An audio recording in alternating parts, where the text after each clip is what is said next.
Assalamu alaikum viewers. Today we are going to start International The News Opinion, namely a new mediator in the region by Dr. Khalid Jaral. New mediator in the region जो है वो China है, आपको मालूम ही है, जो कि emerge हो रहा है एज एन कंटेंडर यूएस के सामने, ठीक है, खड़ा हुआ है। और एक इमर्जिंग पावर जो है वो उस ग्लोबल जो है वो हमें डेवलपमेंट के अंदर नजर आ रहा है, ठीक है, ईस्टर्न पावर है। तो हम इसको स्टार्ट करते हैं। Earlier this year, China emerged as a new trustworthy mediator in the Middle Eastern region by successfully brokering a detente between Iran and Saudi Arabia. इस साल से पहले अगर चाइना को देखा जाए तो वो इमर्ज हुआ ट्रस्टवर्दी एक सालिसी के तौर पर खड़ा हुआ, ठीक है, मिडल ईस्टर्न रीजन के अंदर सक्सेसफुली उसने दोनों की जो है वो झगड़े को सॉल्व करवाया ईरान और सऊदी अरब के दरमियान। The subsequent Sino Palestinian strategic partnership and China's renewed commitment to the settlement of the Palestinian question also endorses it resolves to engage as not only a mediator but also a stakeholder in regional peace। ठीक है, cyano Palestinian strategic partnership के हवाले से देखें, इसकी subsequent हमें step नजर आता है चाइना का। और चाइना रीसेटलमेंट करवाना चाहता है, पैलेस्टीन क्वेश्चन के हवाले से भी आवाज खड़ी करता है और एज एन मेडिएटर जो है वो काम करना चाहता है, ठीक है, और स्टेक होल्डर के तौर पर भी रीजनल पीस के लिए। This is a noteworthy step forward from China's traditional approach of political non-alignment and implies a forcible diplomatic reorientation on the part of regional players, at least in theory। ठीक है, theory के according भी अगर देखा जाए तो नोटवर्डी step forward है China की तरफ। ट्रेडिशनल अप्रोच अगर देखे जाए उसकी पॉलिटिकल नॉन अलाइनमेंट रही, और डिप्लोमेटिक रीओरिएंटेशन हमेशा से वो अपनी दिखाता आया है on the part of regional players. For example हम देख सकते हैं, these emerging features of चाइना's foreign policy and its international dispute resolution capacity have enhanced its relevance to other disputes such as the Kashmir dispute in South Asia। Example के तौर पे हम देख सकते हैं कि इमर्जिंग फीचर में जो उभरते हुए फीचर हैं चाइना की फॉरेन पॉलिसी के हवाले से, इंटरनेशनल डिस्प्यूट रेजोल्यूशन कैपेसिटी ये रखता है, ठीक है। इसने मुख्तलिफ डिस्प्यूट्स में अपना रोल जो है वो प्ले किया है। कश्मीर डिस्प्यूट भी है जो साउथ एशिया के अंदर, उसमें भी ये कैपेसिटी रखता है कि उसको रिजॉल्व करवाए। A closer look at China strategic partnership diplomacy in the region alongside its development led approach to dispute resolution helps decipher its motives as a stakeholder and delineate its position as a trustworthy international mediator। अब अगर इसका closure look लिया जाए China की strategic partnership और diplomacy को reason के अंदर, तो हमें एक डेवलपमेंट लेड अप्रोच ही नजर आएगी रिजॉल्व करवाने में डिस्प्यूट्स को, ठीक है। इसके मोटिव्स नजर आएंगे हमें, जो कि अगर स्टेक होल्डर भी इसको देखें तो वो अपनी पोजीशन को डेलिनिएट कर रहा है इंटरनेशनल मेडिएटर के तौर पर, जो कि बहुत ही ट्रस्टवर्दी है। It is understood that China's strategic partnership agreement with Iran and Saudi Arabia are a major source of trust between the parties and enhance the sustainability of their reconciliation। ये भी समझना है कि चाइना की जो strategic partnership agreement है Iran और Saudi Arab के साथ, ठीक है, तो वो मेजर सोर्स ऑफ ट्रस्ट है दोनों पार्टीज के दरमियान, के दोनों के दरमियान ये एनहेंस करवाएगा, थामेगा उनको, रिकंसिलिएशन भी उनके दरमियान करवाएगा, ठीक है। Evidently China has pulled off the diplomatic feed of Iran Saudi Arabia rapprochement by introducing its development led approach to conflict resolution and exploiting the resources that a Chinese strategic partnership offers to the parties। ठीक है, evidently सबूत के तौर पर हम देखें तो diplomatic feed देखने को मिल रही है, चाइना की भी रही है। ईरान सऊदी अरेबिया के रिप्रोचमेंट के हवाले से डेवलपमेंट करवाई है इसने, वहां पर कॉन्फ्लिक्ट रिजॉल्व करवाया है जहां पर एक्सप्लॉइट हो रहे थे रिसोर्सेज चाइना की स्ट्रेटेजिक पार्टनरशिप जो दोनों पार्टीज के साथ है वहां पर। It is most obvious now that China has introduced an innovative development led approach to regional peace and dispute resolution as an alternative to the American approach to peace in the Middle East। ठीक है, ये भी obvious है कि China जो है introduce करवा रहा है इनोवेटिव डेवलपमेंट अप्रोच दे के लेकर आया, रीजनल पीस लेकर आना चाहता है, डिस्प्यूट की रेजोल्यूशन करवाना चाहता है, और ये अल्टरनेट है अमेरिका की अप्रोच के, जो कि मिडल ईस्ट में उसका पीस वाली अप्रोच थी। Iran and Saudi Arabia have long been cognizant of the benefits of ending their hostility and developing friendly relations। Iran और सऊदी अरेबिया रहे हैं कॉग्निजेंट, रहे हैं, जानते रहे हैं इस बिलीफ को कि एंडिंग हो हॉस्टिलिटी और डेवलप हो friendly relations. चाइना's engagement helped the two countries define the guiding principle and incentives for their reconciliation and sustainable cooperation। और इसमें बहुत अहम किरदार जो है वो चाइना का है, उसकी एंगेजमेंट है, उसने हेल्प किया इन दोनों कंट्रीज को कि गाइडिंग उनके प्रिंसिपल सिखाए हैं, ठीक है, कि और इंसेंटिव्स बताए हैं उनको रिकंसिलिएशन करने से या सस्टेनेबल कॉपरेशन से क्या क्या फवाइद हासिल होंगे। In effect, China is the source of strategic glue that ties Iran to Saudi Arabia and can sustain their reconciliation initiative. ठीक है, जो उनका सऊदी अरेबिया और ईरान का जो रिकंसिलिएशन शुरुआत हुई है ना, इनिशिएटिव हुआ है ना, उसमें इफेक्ट के तौर पे चाइना जो है वो एक सोर्स है, एक स्ट्रेटेजिक ग्लू का उसने काम किया है उन दोनों को के रिलेशन को जमाने के लिए. Through it's strategic partnership diplomacy, China is enhancing not only much needed trust between the parties but also the sustainability of their reconciliation. अगर स्ट्रेटेजिक पार्टनरशिप या डिप्लोमेसी की बात की जाए तो चाइना एनहेंस कर रहा है, मच नीडेड ट्रस्ट है उसको दोनों पार्टीज में जो की सस्टेनेबिलिटी और रिकंसिलिएशन के लिए. Unlike the American approach to peace in the region, which is pegged to security and Arab-Israel relation, the Chinese approach seeks to pursue a greater common good and align the economic strength of the Arab states of China's strategic economic agenda for the region. Unlike देखें अगर America की approach जो piece in the reason थी वो security की तरफ ज्यादा थी अरब इसराइल रिलेशन के हवाले से, लेकिन चाइना की अगर देखें अप्रोच तो वो परस्यू करता है, वो कॉमन गुड की बात करता है, सबके लिए बात करता है, ठीक है, इकोनॉमिक स्ट्रेंथ की बात करता है अरब स्टेट्स के लिए भी, और यही चाइना की स्ट्रेटेजिक इकोनॉमिक एजेंडा है रीजन के लिए. This common good is appropriate to serve as a higher और ग्रेटर इंसेंटिव फॉर रिकंसिलिएशन और also facilitates the achievement of those bilateral incentives. ठीक है, ये कॉमन गुड की वजह से क्या है, ये बिल्कुल अप्रोप्रिएट है, बाकी सबके लिए भी हायर ग्रेटर इंसेंटिव्स है, रिकंसिलिएशन से इनको ये फवाइद हासिल होंगे, बायलैटरल इंसेंटिव्स मिलेंगे और फैसिलिटेशन होगी. As it appears with its development-led approach to conflict resolution, China has rechannelized the negative energy of a long-standing conflict between two of its partners and turned it to the achievement of the long-term strategic goals as a greater good that they share with China. अगर इसको appear जिस तरह से देखें, उभरता हुआ देखें अगर, तो development-led approach जो है, जो कि conflict resolution जो कि चाइना ने दी है, ठीक है, तो उसकी रीचैनलाइज्ड अगर उसे करें तो नेगेटिव एनर्जी जो लॉन्ग स्टैंडिंग कॉन्फ्लिक्ट नजर आता है ना दो इसके पार्टनर्स के साथ, तो वो भी टर्न हो गया अचीवमेंट की तरफ, जो इसकी स्ट्रैटेजिक गोल्स हैं कि ग्रेटर गुड देगा, जो कोई भी चाइना के साथ शेयर करेगा उसको भी जो है वो स्ट्रैटेजिक पार्टनरशिप के थ्रू जो है वो बेनिफिट्स मिलेंगे, इंसेंटिव्स गेन होंगे. This feature of China's approach to conflict resolution has enabled deescalation. Escalation होता है किसी चीज का बढ़ना, और डी एस्केलेशन यानी कि उस चीज का कम हो जाना, between the parties and an effort at strengthening their bilateral relations. ठीक है, जो फीचर है ना चाइना की अप्रोच का कॉन्फ्लिक्ट रेजोल्यूशन का, ठीक है, उसने डी एस्केलेट किया दोनों पार्टीज के दरमियान जो कॉन्फ्लिक्ट था उसको रिजॉल्व करवाया और स्ट्रेंथन किए हैं bilateral relations. The Iran Saudi Arabia rapprochement does not itself erode US influence in the reason.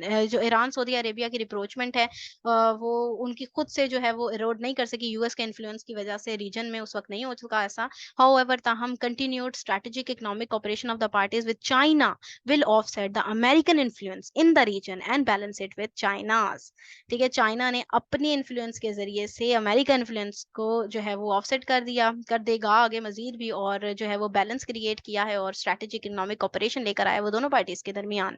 Irrespective of US support और opposition to a desired Iran Saudi entity, China's mediation is a joint leap towards becoming a great power with the credibility to mediate solutions to international conflicts. Irrespective अगर देखें US की support भी नहीं और opposition थी desired Iran Saudi entity की, ठीक है, तो उसमें फिर भी चाइना एक मेडिएटर के तौर पर उसने काम किया, उसने एक जॉइंट, एक आप कह सकते हैं एक बड़ी सी ताकत के तौर पर, ग्रेट पावर के तौर पर उसने अपनी साख दिखाई है, सोल्यूशन लेकर आया है वो as a mediator international conflict को रिजॉल्व करवा रहा है. What China will continue to build is its technical capabilities, resources and political clout necessary to sustain mediated solutions. अब चाइना मजीद कंटिन्यू किस तरह करेगा, बिल्ड करेगा रिलेशंस को, बिल्ड करेगा रिलेशंस को, ठीक है, टेक्निकल कैपेबिलिटीज हैं उसके पास, रिसोर्सेज हैं, पॉलिटिकल क्लाउड भी जरूरी है मीडिएटेड सॉल्यूशंस को सस्टेन करने के लिए. ठीक है जी. As for China's resourcefulness, it has set up a mechanism of coordinated international cooperation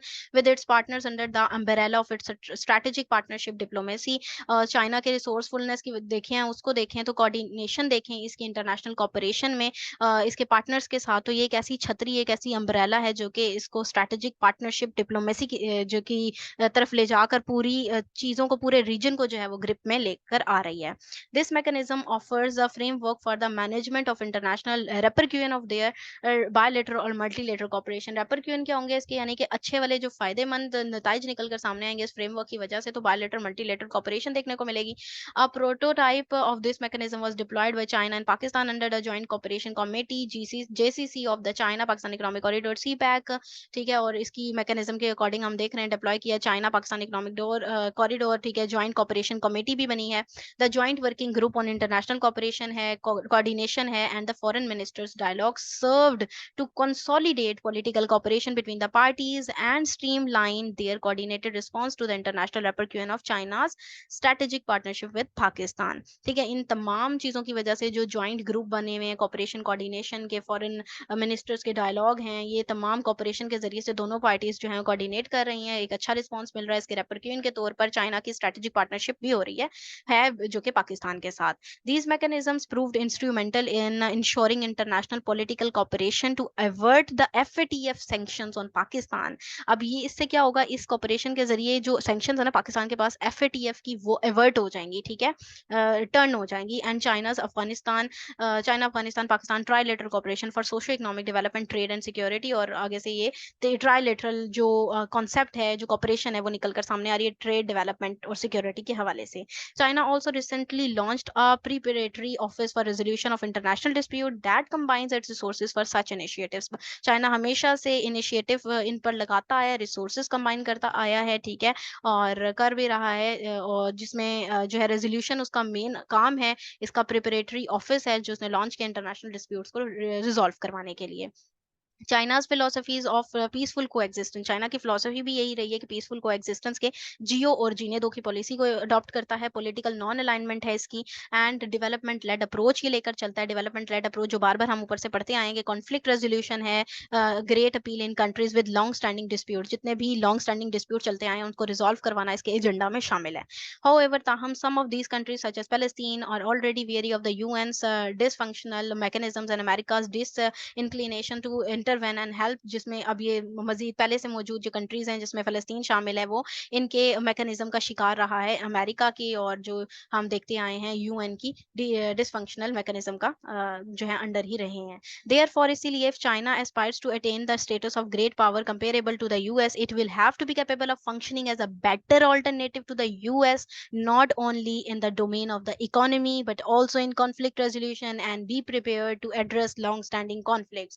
इसलिए चाइना अगर एस्पायर करना चाहता है, खुद को अटेन करना चाहता है ग्रेट पावर का स्टेटस कंपेयर मतलब एज कंपेयर टू यूएस, और खड़ा होना चाहता है कंटेंडर के तौर पर, तो कैपेबल करना होगा उसको, अपनी बेहतरीन फंक्शनिंग देनी होगी अल्टरनेट के तौर पर यूएस के, और अपनी डोमेन जो इकोनॉमी में है उसको स्ट्रॉन्ग करना होगा। कॉन्फ्लिक्ट रिजॉल्व करवाएगा इसमें, और लॉन्ग स्टैंडिंग कॉन्फ्लिक्ट से जो एड्रेस कर रहा है उसकी वजह से मजीद वो आगे की तरफ जाता हुआ दिखाई दे रहा है हमें। The antithesis of China's development-led approach to China conflict resolution dictates that conflicts prevent and potentially reverse development of all types. ठीक है जी, एंटी थीसिस होता है, पहले थीसिस दिया जाता है फिर उसको एंटी करके देखा जाता है, यानी कि दूसरे पर्सपेक्टिव से देखा जाता है। तो एंटी थीसिस भी अगर चाइना की डेवलपमेंट लेड अप्रोच को देखें जो कॉन्फ्लिक्ट रेजोल्यूशन के लिए है, तो वो भी यही डिक्टेट करती है कि कॉन्फ्लिक्ट जो है वो प्रिवेंट ही होंगे, पोटेंशियली रिवर्स होंगे, डेवलपमेंट हर तरह की होगी। China therefore faces legitimate expectations of its strategic partners currently engaged in और at risk of conflict that it will contribute to resolving those conflict. China इसीलिए इसकी जो एक्सपेक्टेशंस है वो स्ट्रेटेजिक पार्टनरशिप अगर देखी जाए करंटली जिसमें ये एंगेज है, रिस्क में भी है, कॉन्फ्लिक्ट देखने को मिल रहे हैं जो कंट्रीब्यूट कर रहा है चाइना रिजॉल्व करवाने के लिए कॉन्फ्लिक्ट को। China can not afford to allow a misperception that it is a partner in economic dealing and a stranger when its a friend is embroiled in a conflict. Embroiled होता है उलझा हुआ होना, यानी China की ये miss perception ये allow बिल्कुल भी नहीं कर सकता चाइना कि अगर उसका जो फ्रेंड है तो वो एम्ब्रॉयल्ड है, वो उलझा हुआ है किसी कॉन्फ्लिक्ट में और वो उसके साथ नहीं दे या इकोनॉमिक डीलिंग नहीं कर रहा उसके साथ। Considering its heavy investment and extensive partnership in the Middle East and South Asia, capabilities of conflict resolution may become a necessity for China at some point। तो इस हवाले से अगर heavy investment देखी जाए, extensive इसकी partnership देखी जाए मिडल ईस्ट में, साउथ एशिया में, तो conflict resolution के लिए capabilities ज़रूरी हैं कि चाइना जो है इन पॉइंट्स पर जो है वो मजीद देखे। An unforeseen conflict between its strategic partners or involving one of them may create compelling situations calling for China's intervention not only to support its partners but also protect its economic and political interest। In unforeseen conflicts जो कि चल रहे हैं strategic partners के दरमियान, ठीक है, और जिनमें ये शामिल हैं, तो इस सिचुएशन के अकॉर्डिंग चाइना की इंटरवेंशन जो है सिर्फ ना सिर्फ उसकी सपोर्ट है पार्टनर्स को कि बल्कि वो साथ साथ प्रोटेक्ट भी कर रहा है इकोनॉमिकली भी और पॉलिटिकल इंटरेस्ट को भी दूसरे स्टेट्स के। Such a situation will test China's partnership diplomacy versus the conventional alliance diplomacy in the domain of peace and इस तरह की सिचुएशन में चाइना की टेस्ट मतलब होगी टेस्ट मजीद की पार्टनरशिप डिप्लोमेसी किसके वर्सेस वर्सेस कन्वेंशनल अलायंस जो उसके रहे हैं हमेशा, जो ठीक है पुराने जो चलते आए हैं, ठीक है उसकी डिप्लोमेसी देखने को मिलेगी पीस और सिक्योरिटी के तौर पे। Notwithstanding the skepticism about the sustainability of the Iran-Saudi Arabia reconciliation, the Iran-Saudi detente has raised China's credibility and trustworthiness as an international mediator to a global enjoyed so far by the US। तो इसके वाले से अगर एक बारीक lens के जरिए से पूरे स्केप्टिसिज्म के थ्रू देखा जाए तो सस्टेनेबिलिटी देखने को हमें यहाँ पर मिल रही है। शक की निगाह से अगर बारीक बीनी से देखा जाए तो ईरान सऊदी अरेबिया में जो रिकंसिलिएशन करवाई है चाइना ने, तो उसकी साख देखने को मिली है, ट्रस्ट वर्दीनेस देखने को मिली है इंटरनेशनल मीडिएटर के तौर पर, जो है एंजॉय करने वाली चीज है, ठीक है, so far by the US.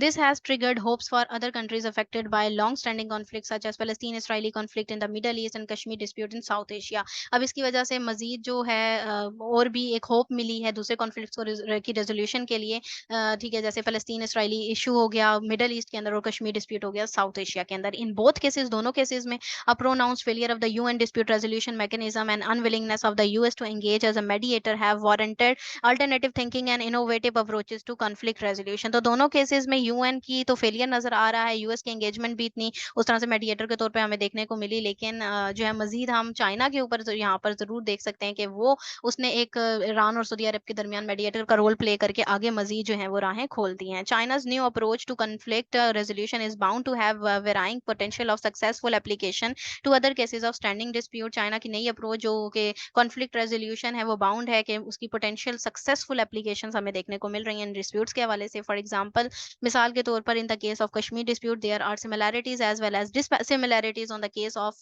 To the case of Iran Saudi rapprochement. तो इसमें हमें कश्मीर डिस्प्यूट में कुछ सिमिलैरिटीज भी हैं, कुछ डिससिमिलैरिटीज भी हैं ईरान सऊदी रिप्रोचमेंट के केस में अगर हम देखें और साथ में कश्मीर डिस्प्यूट को देखें। Unlike Pakistan, India is not China strategic partner although both countries enjoy sustainable economic ties. अब लेकिन पाकिस्तान के अलावा चाहे इंडिया की बात की जाए तो वो स्ट्रेटेजिक पार्टनर नहीं है चाइना का, ठीक है। इकोनॉमिक टाइज में भी India has also strategically aligned with the US and is known for serving as a counter balance of China. और वो इंडिया जो है वो स्ट्रेटेजिकली अलाइन है यूएस का, ठीक है, और उसको सर्व किस तरह कर रहा है, काउंटर बैलेंस कर रहा है वो चाइना को।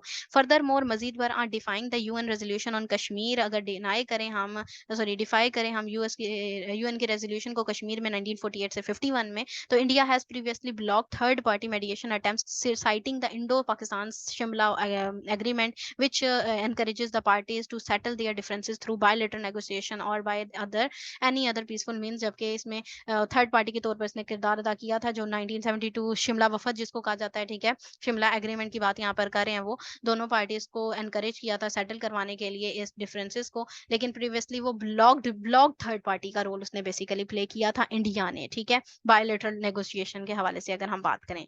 However, there is a marked presence of ample negative energy in the parties which can be rechannelized to a greater common good of regional peace and prosperity। ताहम इसकी जो प्रेजेंस है, ample जो नेगेटिव एनर्जी है parties की, तो उसको रीचैनलाइज करने की कर सकते हैं, ठीक है, कॉमन गुड के लिए, पीस एंड प्रॉस्पेरिटी के लिए। Besides China has a highly developed strategic partnership with Pakistan, a growing leverage over India and shares political platform with both parties such as the Shanghai Cooperation Organization SCO। ठीक है, China जो है highly developed strategic partnership है उसकी पाकिस्तान के साथ, leverage growing leverage भी देख रहे हैं over India, share political platform भी कर रहा है बोथ पार्टीज के साथ शंघाई कोऑपरेशन ऑर्गेनाइजेशन में। These factors weigh in favour of seeking China's mediation in case of imminent threat to peace और other legitimate interest of the parties concern. These factors अगर हम देखें फेवर में किसके हैं, चाइना की mediation in case of imminent threats, जो बढ़ते हुए थ्रेट्स हैं उसमें भी हम देख सकते हैं, लेकिन मेडिएशन के तौर पर चाइना काम कर रहा है, पीस लेकर आ रहा है, इंटरेस्ट के हवाले से देखने को मिल रहा है। It should be noted that the Sino Indian border skirmishes of 2020 tested the strength of India's economic ties with China and proved their high priority in India's foreign economy policy despite domestic opposition। तो होना ये चाहिए कि cyano Indian जो border है 2020 के हवाले से जो हमने देखा यहाँ पे इकोनॉमिक टाइज जो चाइना के साथ उसके हैं, वो मतलब हाईली प्रियोरिटी देखी गई इंडिया की फॉरेन इकोनॉमिक पॉलिसी के हवाले से despite domestic opposition. Meanwhile, the two economic powers have continued to share a vision of peace and prosperity at the platform of BRICS and the SCO। तो economic power के हवाले से देखें तो वो भी चल रही है, उसका विजन भी चल रहा है पीस प्रॉस्पेरिटी का प्लेटफॉर्म, जिसमें हम ब्रिक्स भी देख सकते हैं, शंघाई कोऑपरेशन ऑर्गेनाइजेशन देख सकते हैं। Alongside these signs of increasing cooperation between China and India, the vertical growth of Sino-Indian bilateral trade and growing deficit in favor of China are indicators of China's increasing leverage। और अगर ये sign देखें हम, जो corporation है China India की SCO में आप देख सकते हैं, ब्रिक्स में आप देख सकते हैं, ठीक है, इनके हवाले से भी तो इनके रिलेशन है ही है ना, ठीक है। तो ग्रोथ जो है वो चाइना इंडियन बायलेटरल ट्रेड की वजह से, तो हमें यहाँ पे सारी फेवर जो है वो चाइना को मिलती हुई नजर आ रही है। उसकी इंक्रीजिंग लेवरेज जो है वो हमें इंडिकेट मिल रहा है, इंडिकेशन यहाँ पर देखने को मिल रही है कि चाइना की जो इंक्रीजिंग लेवरेज है वो ही हो रही है और चाइना की फेवर में ये चीज है, उसकी ग्रोथ हो रही है मजीद। तो ये करंट अफेयर के हवाले से, पाकिस्तान अफेयर के हवाले से, इंटरनेशनल अफेयर्स के हवाले से, ऐसे राइटिंग के हवाले से बहुत ज्यादा इंपॉर्टेंट है। और ये था इसका एनालिसिस। अगर आप लोगों को ये पसंद आया तो काइंडली इसको लाइक कीजिएगा, शेयर कीजिएगा। Thank you very much. Allah Hafiz.